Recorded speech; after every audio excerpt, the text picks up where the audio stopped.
episode on I video. should have So checked. all my fault, but people, you'll enjoy what we've That's got fine. for you anyway. So Yeah, I haven't had a take us shower, away. so you're not missing anything. Trust me. So today's episode is called The Lottery Curse. Ooh. And there are story upon story upon story upon story available. I have curated it down to 3 stories for you today that each have a little bit of a different flair.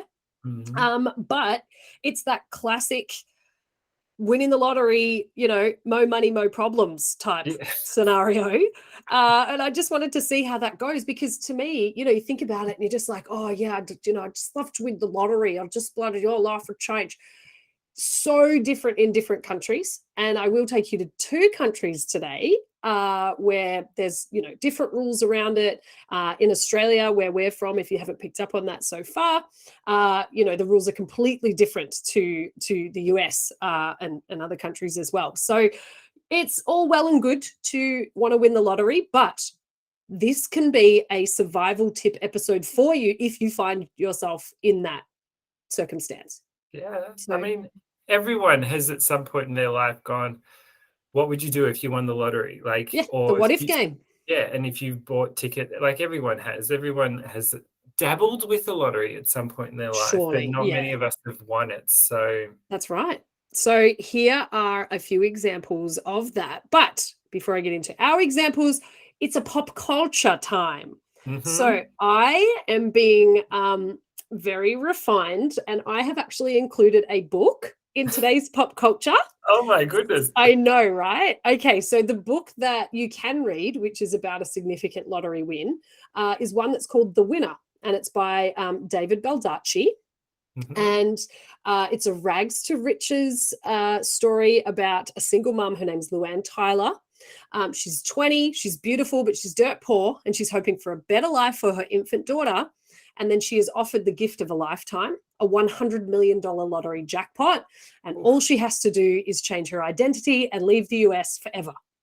Oh, so it's really interesting. Now, I started reading it, but it's far too long and the print was tiny, so I throw it away. But it's a good start. I got to the bit after she won, and then she moved to the UK. So can someone else finish it for me, please? And tell me what happens, because I couldn't. It was too much. Baldacci just writes in such detail. He went on for 2 pages talking about the street she lived on, and it was too much for me. Just get into it, Dal. You want a short story. You're a short story kind of gal. I am. I'm very much so. Now, that's a book. We also have a film, because I like to talk about films. The one that I chose, because there's a top 10 lottery films that you can have a look at on IMDb. Yep. The one that I picked is one called Lucky Numbers. Now, that stars John Travolta and Lisa Kudrow. And a few other people as well. It is a black comedy, and it was directed by Nora Ephron.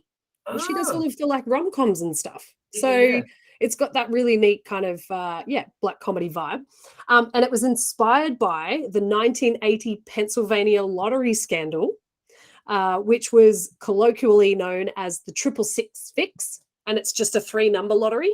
And then in Pennsylvania, they weighted all the other balls in the lottery dispenser, except for 4 and 6. So 4 and 6 were the ones that were going to hit. But in terms of the combo, it was either going to be whatever, 4, 6, 6, 6, 4, you figure it out. 666 hit, and it was a combination of things. But then obviously people got sus because it was only 4s and 6s that kept coming out for a week or 2. But yeah, so it's based on that, but it's a lot more Nora Ephron-y. Really funny though, so definitely check it out. I will. Lucky Numbers. That sounds a little less dark and evil than last week's. Yeah, and to be honest, it's got that, how's this going to work out type vibe, and people getting involved and people getting jealous and people getting the down low, wanting to be part of it, and trying to steal the ticket and do this and that. So it's a bit of fun. But it did lead really well into the real life lottery stories that I want to start with. And one of them, this was my favorite one because it's just a riot. I got a lot of this info. It's a hoot. It's an absolute hoot. Knee slapper. It's a noise slapper. Now, I got a lot of this info from The Sun in the UK, which is a trash garbage publication. So funny though, like they do not pull their punches. They purposely put stuff in there just to make it entertaining, I think. However, this is the story of Michael Carroll. Now, 19-year-old Michael Carroll was already a small-time criminal with a police ankle bracelet on as he collected his lottery winnings of £14 million. That's a sentence. How good's that? He's already got an ankle bracelet on. He's going to go and collect his 14 million. Actually, I think that's dollars. It's pounds. It's like 9 million pounds or something like that. But he was quickly named the Lotto Lout for buying a mansion and other lavish items, terrorizing the neighbors and going through his money like water. It wasn't long before he was broke and living on unemployment with his mum. Oh. So, to give you a bit of an understanding, in the UK, lottery winnings are very similar to Australia, so that they are tax-free. So you don't need to pay tax on your lottery winnings. You do need to pay taxes on different aspects. So if you gift money to someone or you earn interest on those amounts in your bank account, you have to pay tax on that. But that just gives you a bit of just giving you facts, hitting you with some lottery facts, tax survival. Yeah. Like you got to make this work. It is the end of June here in Australia, which is tax time. So, some people's favorite and least favorite part of the year. Now, when Michael Carroll threw a party, the neighbors certainly knew about it. Naked women would carry around trays of cocaine, and the festivities would descend into an orgy where he would bed 8 women at a time. Now, the self-titled King of Chavs, which I love. If you don't know what the word chav means, look it up. Whose girlfriend said that he was aroused by the smell of chip fat on her uniform, had my favorite. He had £10 million in the bank, and he was going to enjoy every penny of it, from the Hummers and BMWs on his driveway to the prostitutes in his bed. Now, champagne, cocaine, and girls took up a huge chunk of his riches. He said that once a month I'd throw these parties, spending up to £50,000 once a month. Like, my gosh. And he said, I was sniffing the world away. So cocaine was obviously a fave. He started taking cocaine on an industrial scale, spending up to £2,000 a day. So again, that's about like 3,700 Australian dollars on coke a day, which is wild. He told The Sun, I was smoking and the dealer bought me some white stuff and said, try that. I tried it and I was like, bring £1,000 worth around. And it just went from there. I started sniffing the world away. Money was no object at the time. Okay. We're not condoning drugs. Just no, this is exactly as it's written in The Sun, which, it's probably entirely, mostly fictional. But this is him saying this. This is the king of chavs himself. In every room of his house, people would be having sex. People, like women, would just go up to him and offer him sex. So they would just have all their gear off. They'd just have cocaine on silver platters. When you see some photographs of this man on our socials, you would be, there has to be a lot of drugs around. There has to be a lot of drugs for all of these women to just be offering themselves to him. He might have a really nice personality. He's not my type. But he also, just the way he speaks and the way that he does talk about other people is not great. So, anyhow. I just did a little search, Kate, just because I had to see it. And you're being too kind because... Again, I don't want to yuck someone's yum, but that ain't anywhere near my yums. I'll be perfectly honest. It's not being close. That is as bitter tasting as it is looking. Woo! Now, he said that the most women that he had been with in one night is 8, and that's why they call me Master Mickey. Right? This guy. Now, it wasn't the actual drugs that cost him as much. He also splashed out £90,000 on bail bonds for his druggy pals. So everybody would get arrested, and he'd be like, I'll bail you out, come back to the house, have some more cocaine. Like, he doesn't really have his future in mind. That's what I'm getting.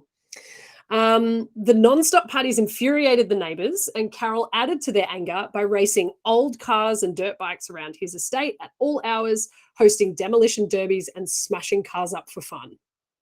So he has like moved to this luxurious, almost like a gated community type place in Norfolk. And it's this beautiful countryside. And we'll also put up some pictures of the house when he bought it and then the house when he moved out. Holy moly.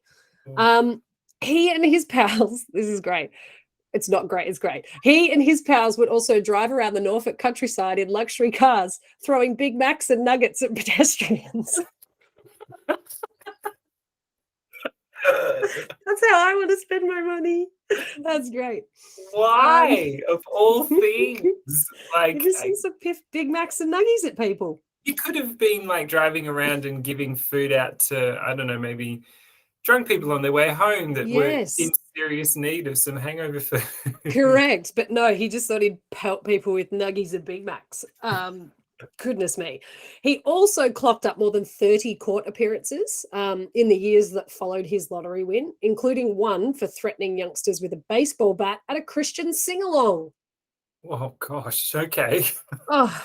He would show up at court in a souped-up car, swigging lager, so drinking beer, and covered in chunky bling jewelry. Lit. In 2005, he was given an antisocial behaviour order for causing thousands of pounds worth of damage during a drunken wrecking spree with a catapult. This guy has literally just gone, I'm going to go all out. Like, I'm not leaving anything in the tank. This is it. I think he probably needed more. I think he was social enough. Yeah, you're right. Necessarily. You need to rein it in a bit. Yeah, exactly. How about you just sit and have some quiet time and time out? Why don't you just stop? Put your trebuchet away and just relax. Now, magistrates heard how he smashed 32 shop and car windows with ball bearings fired from a Mercedes van emblazoned with the phrase "King of Chavs" on the side of it. I got to give him credit. Like, he is committing to a character and he is living up to being the King of Chavs. Like, it 100%. Sounds about right. Yeah, he is. He's literally, he's absolutely living up to that. So this is, 2005. So it's been a few years of him trying to spend all of his, 10 million pounds. That same year, so a few years down, that same year, his accountant wrote to him and told him that he's down to his last million. He's blown through 9 million pounds. And by 2012, so just 7 years later, Michael was penniless and had to go back on the dole for 6 months. 6 months. Yeah. Well. Yeah. I mean, it makes sense. He swapped. yeah, that's it. He swapped his 5-bedroom, 6-acre country home in Norfolk for a £500 a month 2-bedroom house in Elgin, Scotland. His fleet of 20 cars, which included a Humvee, a Lexus, and several BMWs, they were sold off, but the money was frittered away. And today he either bums a lift or he works to work or he just walks there. All right, so at least he's working. Well, yeah. And he works 12 hours a day delivering coal and logs for £10 an hour. And he says he's not bitter about his change of lifestyle. He said, easy come, easy go. Going broke is the best thing that's ever happened to me. Believe me, I had a great time doing it. People often say to me, what does it feel like to have lost all that money? And I tell them, I didn't lose it. I spent it. Today, he still does the occasional lotto lucky pick and has wise words. Oh, I love these wise words of advice from the King of Chavs. He has wise words of advice for future winners. Don't quit work, whatever you do. Even just a few hours a day, stay working. Okay. I am promising you this, Kate. We are coming out with a King of Chavs t-shirt. We have to. And the picture of him, he's got a really good one. So he has quite a round face. He's not the healthiest of people. And he has that thing, which was super 2000s, where it's, if you think Backstreet Boys, I'm sure one of them had it, but he does the gel and makes like little spikes along his forehead. Oh, so he's got sort of short cropped hair. It's longer at the front and he does the spikes like glued to his forehead. It's a real turner-honorer, that one. Stay calm and keep working. That's it. So here is a snapshot of the life and crimes of Michael Carroll. This could give it to you just in chronological order. January 2002, he was given 2 months in a Young Offenders Institute for joyriding. Then that's, November that year, he wins £9.7 million jackpot. In May 2005, the cops storm his room at London's Tower Thistle Hotel to break up an all-night booze and drugs bender. June of the same year, cops are called to his room at the International Britannia on East London's Isle of Dogs. Carroll had reportedly swung from a chandelier and blown up a television. Fine form. August of the 2005, same year, he was fined £3,000 by JPs in Kings Lynn for having cannabis and failing to attend a previous court hearing. In June of 2005, he was charged with smashing up cars using a ball-bearing gun. In December of 2005, the cops arrest Carroll over alleged attack on ex-girlfriend Sam Howard. In 2005, October, police are called after bouncers at a strip club in Peterborough, Cambs, rumble him with cocaine. So they take cocaine out of his pockets, and he runs away before the coppers get there. In December of 2005, The Sun reveals Carroll's accountant has written to him to say he's down to his last million. That could be a fallacy, whatever. January 2006, The Sun reveals Carroll has been granted legal aid ahead of a criminal trial for affray. February 2006, convicted of affray and sentenced to 9 months. In June of 2006, freed after serving half his term. July 2006, takes out a mortgage on 2 of his properties, hoping to begin an investment company. February 2010, so 4 years later, he puts his ruined mansion up for sale. Now, when I say ruined, you need to look at our socials. It is disgusting. It's beyond ruined of what I would think. It goes beyond that. You need to have a look at the pictures. And then February 2012, he's given a 9-month discharge by magistrates for stealing Strongbow ciders from a supermarket. On a budget. On a budget. He can. So that's the life and crimes of Michael Carroll, which was, quite the start. So he's managed to blow through that in 9 years, something like that. It's $1 million a year, mostly on cocaine and bailing his friends out and buying trebuchets and ball-bearing guns. Look, it's one option. It's one way you could go. Correct. That's right.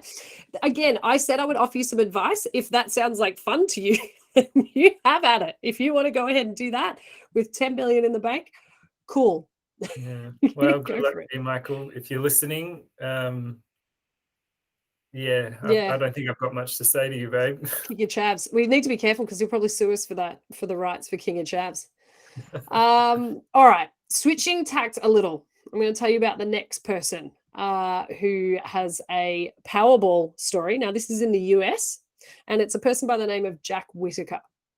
Now, unlike many winners, Andrew Jack Whittaker was already wealthy when he won the world's largest jackpot ever awarded to a single Powerball winner at the time. He became a jackpot winner on Christmas morning in 2002. He chose a lump sum payment instead of an annuity, so he took home $113 million, but that's from his $314.9 million lottery ticket. Yeah. Okay, so this is where it differs a little bit in the US. There are federal taxes and state taxes that you have to pay on prizes that are over $600. Yeah. So the federal tax is around 30%, but it could be higher than that depending on your tax bracket. So you could be paying up to 40% on your winnings. And then the state taxes, which there's a website that you could go and have a look at. I had a quick squiz. Quite a lot of states don't have a state tax. And a few of them range from anywhere between 1.5% state tax all the way up to 9%. Yeah. So half of your money, if not more, is gone before you've even cashed your ticket. So when they say in the US they won the 300 million Powerball, halve that, and then all the other fees and stuff. So he ended up with 113 million. Not too bad an amount. Now, he added his 113 million to already a significant amount that he already had. He earned that by working his way up from poverty to the owner of a West Virginian contracting company. So he's done really well for himself to pull himself up from the bootstraps and work hard. And now he's the owner of a contracting company. Yeah. Now, when he bought the ticket, his company brought in about 15 million a year in contracts. So it's a successful company. Yeah. Yeah. However, Jack found that his lottery winnings changed him more than the wealth he'd earned himself did. Ooh. Which, taking it as a lump sum as well. That is the scary part here, right? Because we would all like to assume that, oh, that wouldn't happen to me. I would, I'd have the brains to not do anything stupid and become the king of chavs. Yeah, absolutely. Clearly, Whittaker has the knowledge of finances and business acumen. Yeah, that's right. He's already, started a successful business from the ground up, which, I find rather than walking into a company that's already successful, I feel there's a great deal of knowledge you would need in addition to for starting a company from scratch. So that was what I thought when I was reading this too. Now, Jack did a lot of good with the money that he won. So he set up a charitable foundation. He donated money to build churches in West Virginia, and even being remarkably generous to a woman who sold him the winning ticket. He gave her a new house, a new car, and heaps of cash. Aww. So that's really lovely. Nevertheless, the lottery curse hit him. Not all states let the winners stay anonymous, and Jack Whittaker's win was widely publicized. He was deluged with people asking for money and favors. So this is another, you can choose in Australia, and I'd assume potentially UK, other countries, but in Australia, you can opt to remain anonymous. You don't need to have your identity revealed, which I 100% would not. If it's an amount that's over, I don't even know, $5 million, I'd be like, nah, I don't want to. Leave me alone. Yeah, leave me alone. Because nowadays, like if you win like 3 million, people are like, oh, good for you. That's about as much as you need for the next 5 years. Yeah. to live. Not a lot these days. Buy a modest house, maybe pay off your car. And you still need to work. Like it's not like the cost of living's wild, but that's a whole other episode. I can't even talk about lettuce right now. Too scary for us. Oh, so scary. Anyhow, so Jack's got all of these people who are like, hey, dude, you've just won all of this money. I'm going to look up where he lives in the yellow pages and just go and knock on the door and ask for money. Now, Jack had a habit of leaving large amounts of money in his car. And people started to know this and started to recognize this, which, I think that's a dumb move. Yeah. But whilst he was at a strip club one night, good for you, someone stole $500,000 from his car. Okay, so he just left $500,000 in his car while he's at the strip club. Got no sympathy for you, bud. No, I know. Jack, put it in a bank. Put it under your mattress. Like, I don't know. Don't leave it in your car and go to the strip club and leave the door open and everybody knows you got money in your car. Do you remember that lovely lady that you did an episode on? She had it up her foofy. Yes, she did. The Vaseline woman. Absolutely. That was our cabin fever episode, if you're wondering what on earth we're talking about. In a separate incident, so in addition to the $500,000, in a separate incident, $100,000 was later stolen from another car. Stop putting it in your car, doll. Yeah. Like, I don't know. To make things worse, his company, which he had no doubt worked crazy hard to, create and run successfully, his company was hit with frivolous lawsuits from people who wanted to get access to his deep pockets, and it cost him millions in legal fees. Fucking hell. See, that's crazy. Yeah. So everything's really starting to go downhill. And Whittaker, so Jack began to unravel under that strain. He started drinking really hard and started getting into fights. He was getting handsy with women and offering them money to sleep with him or take their clothes off. His relationship with his wife, and they'd been together since they were 14 years old. They were both 14 years old, had been together for 40 plus years. That relationship deteriorated, which is sad. Look, fair if you're offering women, just women down the street, I'll give you $2,000, take your clothes off. I wouldn't be thrilled if I was his wife. But that is by far not the worst of it. This is when it does get a little bit heavier. But it's part of this lottery curse in terms of his life is spiraling. Now, Jack really enjoyed spoiling his granddaughter, Brandy. He gave her a huge allowance. He gave her 4 cars. However, his generosity backfired when her wealth attracted a bad crowd. Is it Brandy with a Y or Brandy with an I? With an I. Brandy with an I. So, that's not her fault. She didn't name herself, I guess. But anyway, her generosity. So his generosity, attracted a bad crowd for Brandy. Now, a boyfriend of Brandy's died of an overdose in a house that Jack was developing, and Brandy was implicated in that overdose.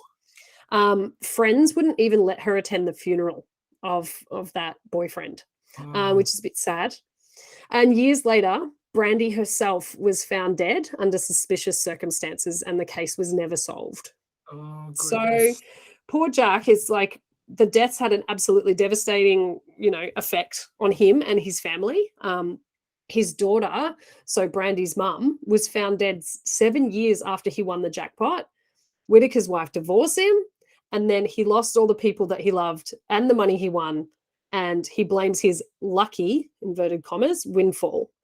He said, "Since I won the lottery, I think there is no control for greed.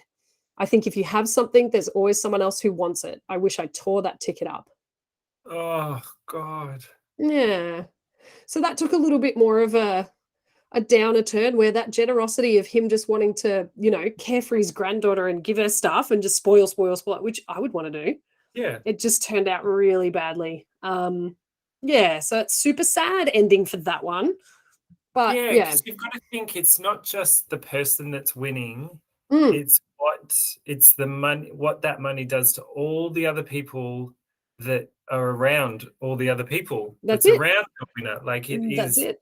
Exactly. You may be the winner and have all the highest ethics and plans, and how many times have I heard people say, I would give a set amount to each person in my family, blah blah blah blah blah. But I'm like, yeah, that's great, but you don't know how that's going to affect them, their relationships, exactly, their children. Can you trust that everyone that you give money to is going to behave and act in an appropriate way? I know it is a genuine, it's a conundrum, because straight away if someone goes, oh, would you like to win the Powerball? Oh yeah, I'm going to buy a ticket. I want to win it. I don't know. It's like, it's a double-edged blade for sure. Yeah. All right. So that's our unfortunate story of Jack Whitaker. Now I'm going to tell you a story about Abraham Shakespeare, not a made-up name. This is Abraham Lee Shakespeare. Now, Abraham, also in the States, he was a casual laborer, and he won a $30 million lottery jackpot in Florida. So he would have had to pay federal tax on that. There's no state tax in Florida, just for those keeping tabs. Now, on November 15th, 2006, Abraham Lee Shakespeare and his co-worker Michael Ford were headed to Miami when they stopped briefly at the convenience store in Frostproof to buy drinks and ciggies. Ford got out of the truck and asked Shakespeare if he wanted a soda. Shakespeare instead asked Ford to buy him 2 lottery tickets, and Shakespeare said that he paid Ford for the $2 for the tickets out of $5 he had on him that day. So Shakespeare he hasn't got much money. He literally had $5 on him for the day. He's asked Ford, get me a couple of lotto tickets, and then he said that he paid Ford for those tickies. However, Ford later approached Shakespeare demanding a share of the jackpot of no less than $1 million, which Shakespeare refused to pay, prompting Ford to sue Shakespeare and alleging that Shakespeare stole the lottery tickets out of Ford's wallet. The jury did not believe Ford's stolen lottery ticket story, and Shakespeare prevailed in the courts. So that was, his first little court win, but already, straight away, he buys the tickets, wins 30 mil, and there's drums from the get-go. So Shakespeare had chosen a one-time lump sum cash payment of $17 million. So they can choose to have it in annuity, so they can get X amount per year. But again, it depends. When I was reading about it, they were saying that it's actually better for you to take it as a lump sum, because then you've got the cash and then you can invest it and you can potentially put it in bank accounts and things, or buy a trebuchet, whatever is your chosen flavor. Because the people that receive it as, each year, they have to pay taxes on that as their income, and it might not necessarily work out as well. You can't action on that. Cash to reinvest. You've got to, exactly. I understand. Yeah. Anyhow, so he's got $17 million. he moved out of his working class neighborhood in Lakeland, Florida, and he moved to a gated community. Several months after his lottery win, apart from a $1 million home, his only other major purchases included a Nissan Altima. So it's a pretty modest vehicle. He hasn't gone out and got like a Mercedes or a Beamer or something. And he bought a Rolex watch from a pawn shop. Oh. So he got like a secondhand one, which I mean, also lovely. A Rolex is a Rolex. Yeah. But yeah, that was it. He bought a house and a Nissan Altima and a Rolex from a pawn shop. They were his purchases. So now friends stated that Shakespeare had grown frustrated with the apparently constant appeals for money from both hangers-on and strangers. So just people he didn't even know were asking him for money. And this is not as much as Jack won. Like this is 17 million. Jack won 113. Yeah. So it's not as much. But Shakespeare told his brother, look, I'd have been better off broke, and told a childhood friend, I thought all these people were my friends, but then I realized all they wanted was money.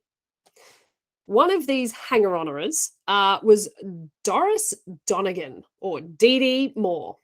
Now, Dee Dee. The way you say that is just is so vile a name. I think. Doris Donegan. You're going to know why very soon. I've been reading about Doris all day. It's been a Doris kind of day. Now, Doris Dee Dee Moore, she launched a business with Shakespeare. So she called it Abraham Shakespeare LLC, and she gave herself control of the firm's funds. Uh-oh. What a move. Yeah. So Moore subsequently withdrew $1 million just to herself, and she bought herself a Humvee and a Chevy Corvette and a truck before she went on vacation. So she's like, this will work. She claimed later on that money was actually a gift from Shakespeare. But I mean, I think she's just like, hey, mate, I, would love to be friends with you. I'll start up a business for you. I've got all this business acumen. I'm going to take $1 million, buy a Hummer, buy a Corvette and a truck, and I'm going on vacation. Thanks. So, see you bye. Like, you don't even need, I'm a car lover, Kate. We love cars, both of us. Do. But yeah. You don't need to buy 3 cars off the bat like that. Exactly. I would just be keen to just finalize, the last couple of payments on me Hyundai i30. Yeah. It's a ripper. Beep, beep. It's a good one. Feel free to sponsor us. Thanks, Hyundai. Okay, so we have gotten to, Dee Dee taking $1 million, just doing what she wants. Now, on November 9th in 2009, Shakespeare's family reported him missing. They stated that he had not been seen since April of the same year. What? So this is 6 or 7 months in 2009. He's gone missing. So he's living his life in his $1 million house, and he's got his Nissan Altima and his Rolex. Nobody's seen him for, almost a year. So they're getting a little bit sus. Family and friends had originally hoped that he'd taken his money and he was living on a beach in the Caribbean. But a tip-off led investigators to the backyard of a home that was purchased by Dee Dee Moore, where Shakespeare's body was found buried 2.7 meters underground underneath a newly constructed concrete slab. Shakespeare was 42 years old. Fucking hell, Dee Dee. What are you doing, girl? Deeds, dirty deeds done dirt cheap. Yes. Now, the Hillsborough County detectives say that Shakespeare died on April 6th or 7th. So nobody knew where he was until November. Nobody called the alarm, sounded the alarm until November. She thought she got away with it, fully. I know. I think she did. And it was interesting because police didn't take Moore into custody until February 2010. So November, they found the body, and then they're obviously investigating for a few months, and they took Moore into custody to February 2nd, 2010, and a judge set a $1 million bond.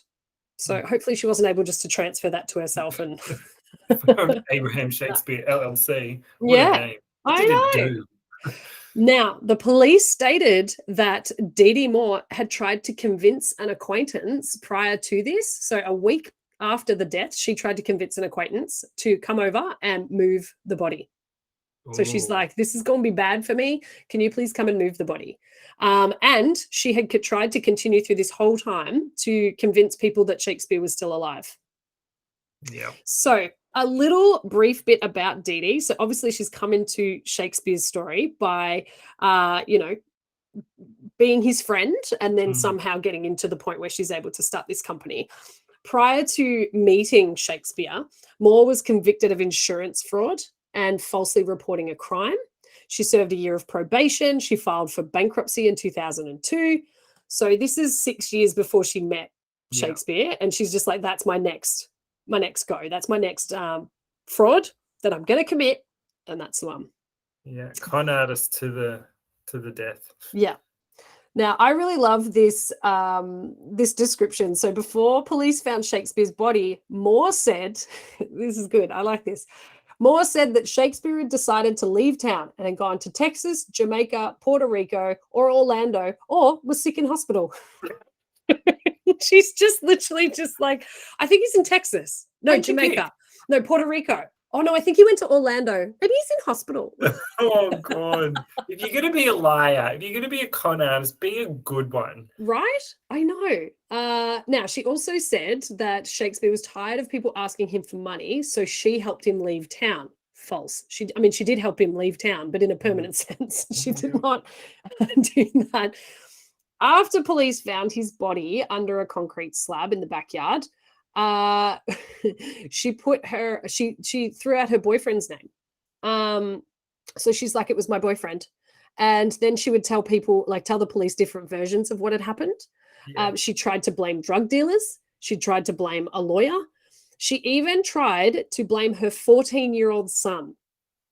So she has zero scruples, this bird. She doesn't care. She's like, anybody who is within eyesight of me, it was them.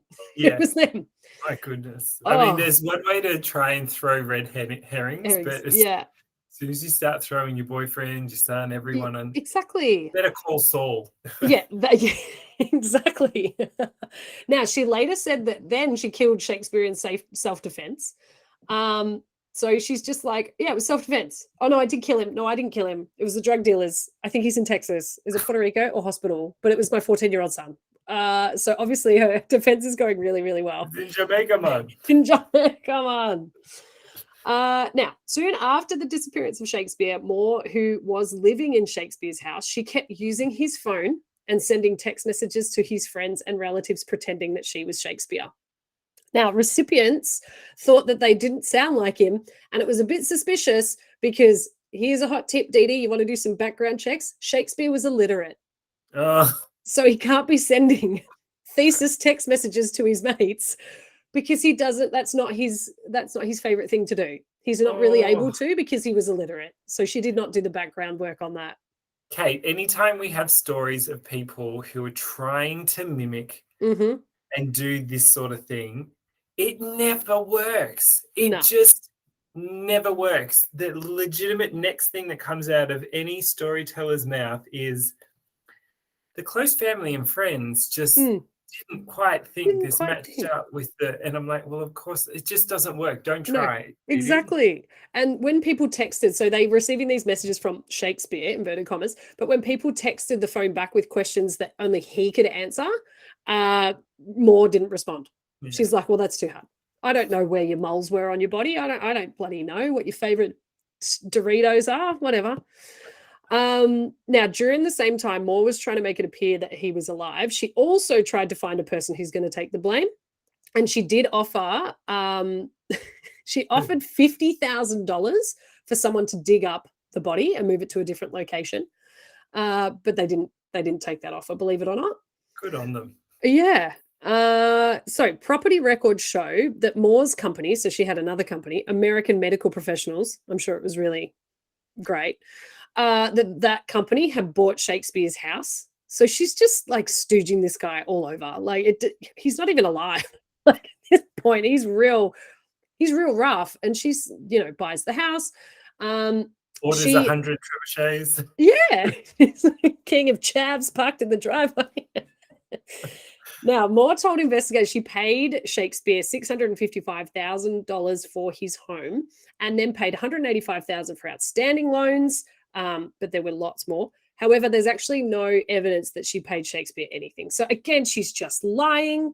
She's just full of shit. Like, just, Just stop it. Just stop digging a hole for yourself. Now, Moore even offered the mother of Shakespeare's two sons a $200,000 home if she would lie to detectives and say that she'd seen him recently. And she also paid $5,000 to a relative of Shakespeare's to give Shakespeare's mum a birthday card and imply that it was from him. So she's really trying hard here. But unfortunately, Dal, this is what we call a chain of evidence. Yeah. Like you are leaving, like if you're sending these texts and you're paying these people, they then become people that can testify against you. That's how it can work. You dumb.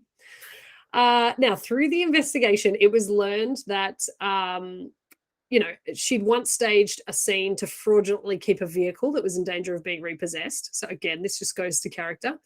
She was falling behind on the repayments, so she hired someone to store the car in a garage.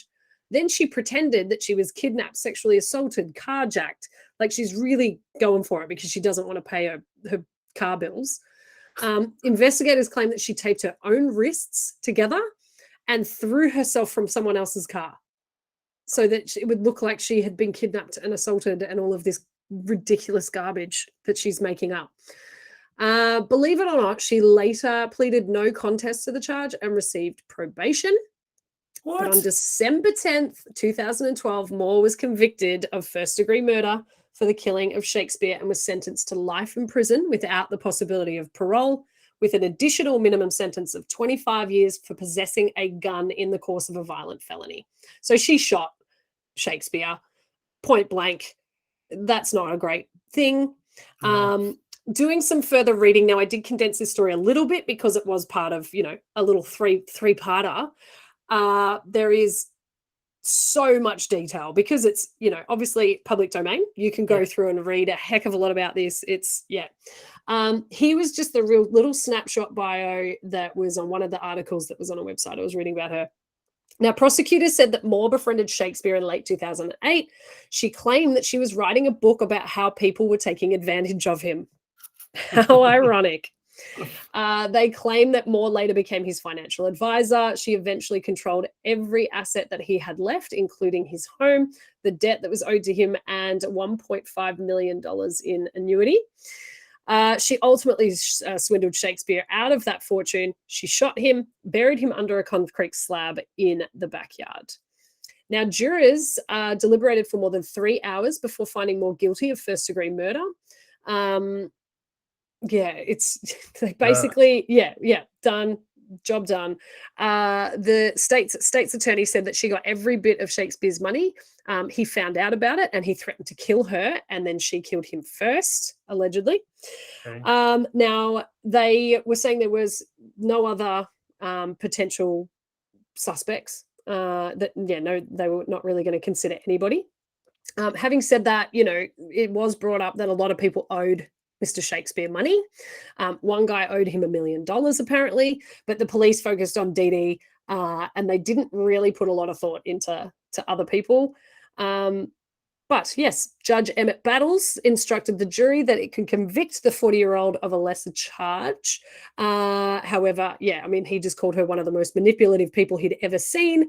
She was cold, calculating, and cruel, and ultimately sentenced to her life in prison, plus an extra 25 for having a gun. Nice work, Dee Dee. Wow. I must admit, when I hear stories like this, people who are swindlers, and there's lots of stories out there, and maybe we'll do more of them one day, but anytime I hear of a story of someone like Dee Dee that does such cold-hearted, horrible things to people, it is the closest I get to like that Schadenfreude, or not even Schaden, like I love hearing about people like that brought to justice. I wish that I could watch a collage video of all the swindlers ever caught out and put to jail. It would give me such joy to watch that. Yeah, without a doubt. And I think, from all intents and purposes, and I didn't read, too much further detail about Shakespeare, about Abraham Shakespeare, but like when they put in there that he just bought a Nissan Altima and he just bought a house and he bought a secondhand Rolex, you know, you kind of feel for the guy that he did get swindled so much. Like, yeah, this is a guy whose education wasn't maybe so tops because he's not, you know, he's not literate. Yeah, I feel for him. I really do. And I feel for Jack. And in some way, shape, or form, I kind of feel for Michael because I mean, Michael, give or take maybe a little bit, but certainly in the sense of, yeah, you don't want that stuff to happen, but it's just that cautionary tale of the lottery curse. And there's so many stories, but they were the 3 I chose to highlight today. Well done, Kate. Yeah, we definitely started off in la happy, silly, stupid poke fun land, and we've ended with I know, with a body buried underneath a slab of concrete and a life sentence plus 25 years. I think too, I would have loved to have gone into further detail because I found that, you know, that Dee Dee Moore story was really fascinating, and there was a lot more detail about interactions that they had. But I just wanted to give you the summary of that one. So I'm sure someone else has done a pod on that as well. But thanks for listening to my story about the lottery curse. Well done, Kate. That was awesome. Thank you. You find some of the most interesting stories, I swear to God. Well, I was going to try and tie in a little bit about, you know, your father's fear of not having enough money to retire. But that is essentially an episode in and of itself. And I'll go into some strange tangents on that one, that's for sure. Yeah, we won't ruin the surprise on that one. Yeah, exactly right. But thank you so much for joining me, Dom, and thank you to our listeners. And don't forget to sign up for our Patreon, even just for a month. And it's like $4.50. You can sign up for our our bricky crew, and that would be great because we really love you guys. And thanks for listening to us. Love you all. Check out our socials and TikTok. We have a TikTok account now, so go look at all of our funny reels. It's super cool. So love you. Talk soon. See you next week. Bye. Bye. Bye. Bye. Bye. Bye. Bye. Bye. Bye. Bye.